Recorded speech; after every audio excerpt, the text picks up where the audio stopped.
Voilà de retour 670-9078, poste 230 ou encore virage à telmac.tv ou notre Facebook. C'est les façons de nous poser vos questions et commentaires. Messieurs, on va y aller immédiatement parce qu'on en a quand même plusieurs questions. Les gens nous ont écrit durant la période estivale et c'est fort apprécié. Marie-Josée, elle veut un venu automatique pour remplacer l'accent. Elle est un petit peu déçue que l'accent disparaisse d'ailleurs. À 5 à 7 000 km par année. Que pensez-vous de l'achat? Je vais le garder une dizaine d'années. Une dizaine d'années, il n'y aura pas beaucoup de kilométrage, on va se vendre cher. Mais Venu, c'est un beau petit véhicule qui est relativement confortable et c'est un beau remplacement, moi, je trouve, pour l'accent. Et on est dans une période de temps où les gens veulent tous avoir un véhicule avec une assise un petit peu plus élevée. Le Venu vous offre ça. Moi, je pense que c'est un achat qui est intéressant pour cette période-là. Mon gros bémol du Venu, c'est la qualité de finition à l'intérieur. On a utilisé énormément de plastique dur. Je trouve que la qualité d'assemblage n'est pas tout à fait à la hauteur. J'aimais mieux, à la limite, ce que l'Accent proposait. Le reste, ça va bien. J'ai aucun problème avec ça. C'est vraiment ces matériaux-là à l'intérieur qui me dérangent un peu. Quand on compare, par exemple, avec ce qui se fait je suis dans d'autres compagnies là, qui ont des modèles à peu près équivalents. Même la Rio est mieux. La Rio, prenez le Toyota, si vous allez dans le même format, là, Toyota CHR, Nissan Kicks, je trouve que... Là, tu rentres dans le prix. La Kicks, il y a du plastique aussi. Oui, mais tu vois, j'ai trouvé que l'assemblage était mieux fait que dans la Venue. En tout cas, c'est peut-être parce que j'ai été malchanceux dans celle que j'ai essayée, mais j'ai vraiment pas été impressionné de cette qualité-là. Le roulement, ça va, j'ai pas de problème. Petit moteur, c'est pas très puissant, mais c'est amplement suffisant. Non. Madame fait 7000 km par année. Un véhicule je fais ça en 2 semaines. C'est un véhicule de ville. Alors, une fois de temps à autre, que tu peux sortir, là, puis prendre la route, puis y aller. Mais au niveau économie, au niveau rendement, au niveau... le bon coup que Hyundai a fait avec ce véhicule-là, oui, au niveau du style, je pense qu'on est plus moderne que si on avait conservé l'accent, mais on a conservé les prix de l'accent. Ça, c'est surtout... Il ne faut pas oublier que ça démarre à 17 000 là, le petit Venu. Là. Donc ça, c'est un avantage majeur pour le véhicule. Ça, tu as parfaitement raison. À 20 000, tu as une voiture. Oui, exactement. Question de M. Raymond, messieurs, et ça s'adresse un peu à Jacques parce que M. Raymond dit... Vous pourrez dire à Jacques Bienvenu que j'ai acheté une Alto F17 1800 livres. Le message est fait, M. Bienvenu. Oui. Voilà. J'envisage l'achat soit un CX-5 diesel ou encore un GMC terrain pour tracter cette roulotte. Alors, nous autres, on avait fait l'essai d'un CX-5 diesel avec une Alto, ça avait été très bien. Oui, mais on avait l'Alto suivante, la 21, dont l'autre chiffre m'échappe, parce que chaque roulotte qui sort de chez Safari Condo est pesée. Et le chiffre est écrit au niveau du poids lorsqu'il est sorti de l'usine. Alors, pour remorquer le Mazda CX-5, on l'a fait, c'était idéal pour remorquer. C'est juste que les gens ne vont pas vers plusieurs manufacturiers parce qu'on dit toujours... pas recommandé pour remorquer un véhicule. Fait que les gens disent, on ne peut pas remorquer avec un Mazda, par exemple, un CX-5 qui serait à essence. Mais c'est certain que si on trouve un CX-5 diesel, c'est un véhicule qui est économique, qui est performant, les côtes disparaissent avec ça.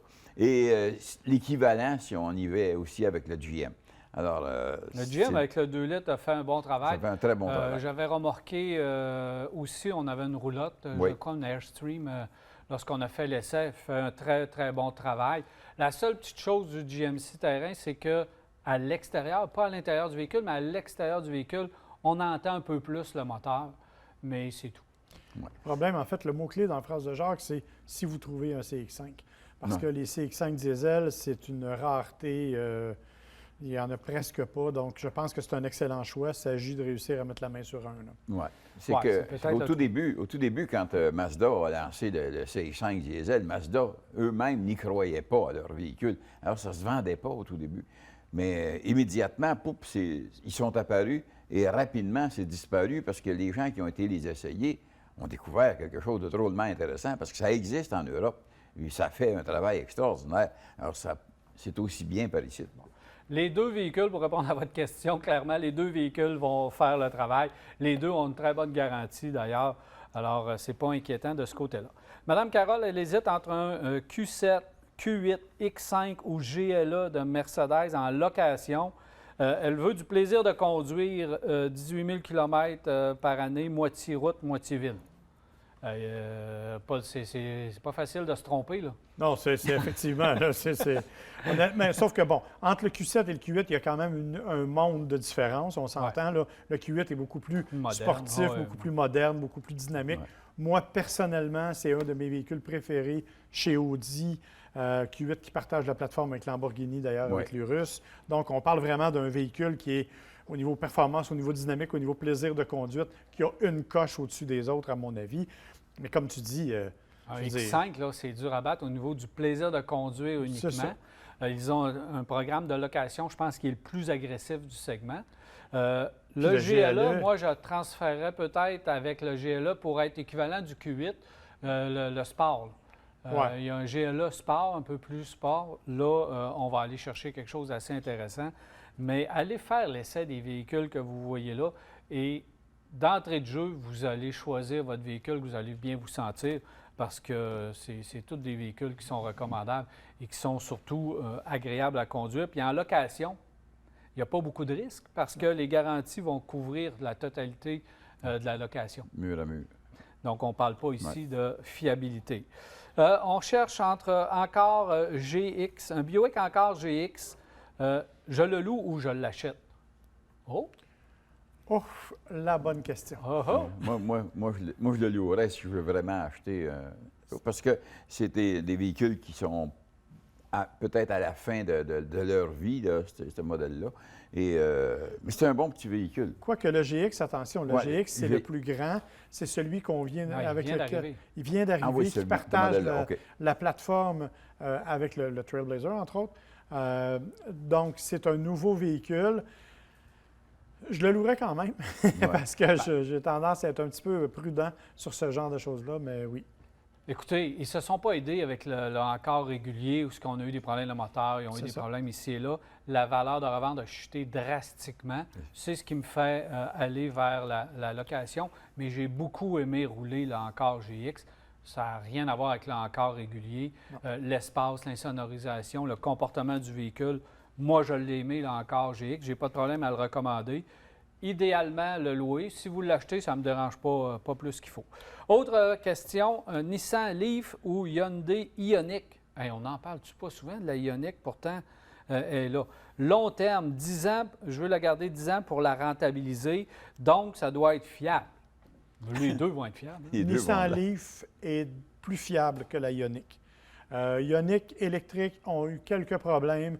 Et quand on suit ce que les propriétaires font, là, je suis membre de plusieurs groupes Facebook de propriétaires, et ils ont souvent des problèmes en hiver, l'espèce de revolver qui reste coincé. Ils ont plein de petits problèmes. Ce pas des affaires majeures, mais c'est toujours des petits détails qui rendent la situation inconfortable. Avec la Leaf, je n'ai jamais vu ce genre de problème-là.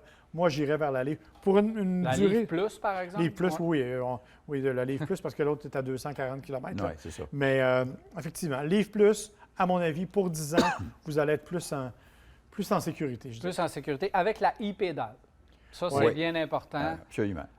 C'est l'accélérateur qui sert de frein, la e-pédale. Oui. Et on va avoir ça aussi sur la Aria, si je ne me trompe pas. Exactement. On va avoir la même pédale disponible. Et la concurrence arrive avec ça aussi, si j'ai bien vu. Je me semble que la nouvelle version du Kona va aussi avoir ça. Donc, c'est tellement le fun parce que la vitesse à laquelle vous relâchez l'accélérateur, ça ralentit le véhicule. Ce qu'on dépense déjà. On n'use pas les freins qu'une voiture électrique. Avec ce système-là, on l'use encore beaucoup moins. Autre question de M. Germain. Un Hyundai Santa Fe 2011, 137 000 km V6. Il est propre, tu sais, conduit là, par peut-être, je ne sais pas, quelqu'un qui fait attention, là, donc un véhicule très, très propre. 8 pneus. Qu'est-ce que je dois vérifier? On demande 7 500 $. Écoute, je t'avoue que pour le prix, ça ne me semble pas très élevé. C'est très bon. Hein? Il me semble que c'est bien au niveau du prix. Le kilométrage est bon aussi pour un véhicule de 2011. V6 qui est excellent comme moteur. Et le fait qu'il y a les roues, les pneus d'hiver, etc., tout est là.